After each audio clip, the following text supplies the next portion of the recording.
සියලු දෙනාටම සුබ දවසක් ප්‍රාර්ථනා කරනවා. SL Change සහ Knowledge TV නාලිකාව ඔස්සේ අද ශිෂ්‍යත්ව විභාගය සඳහා පෙනී සිටින 3 4 5 දූ දරුවන් සඳහා ආදරණීය අම්මේ තාත්තේ පරිසරයේ විෂයට සම්බන්ධව වැදගත් කරුණු කිහිපයක් ඉදිරිපත් කිරීමට බලාපොරොත්තු වෙන්නේ. අපේ නාලිකාවේ විශේෂත්වය තමයි කවියෙන් දැයේ දූ දරුවන් උදෙසා දැනුම බෙදා දීම. ඒ නිසා අපේ YouTube නාලිකාව සමගින් රැඳී සිටින්න අද මම සරලව ඔබට ඉදිරිපත් කරනවා රාත්‍රී කාලයට පිපෙන මල් කවියෙන් දරුවන්ට මතක තබා ගන්න විදිය. කොහොමද රාත්‍රී කාලයට පිපෙන පුෂ්පයන් මල් වර්ග කවියෙන් කොහොමද අපි මතකේ තබා ගන්න කියලා බලමු. හොඳයි, මෙන්න මේ කෙටි කවිය ඔබේ දරුවන්ට උගන්වන්න.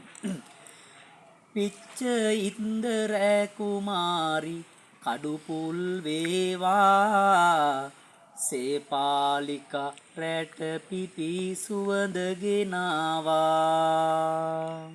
නැවත වතාවක් බලමු. පිච්ච ඉන්දර කුමාරි කඩුපුල් වේවා සේපාලිකා රැට පිපි සුවඳ ගෙනාවා.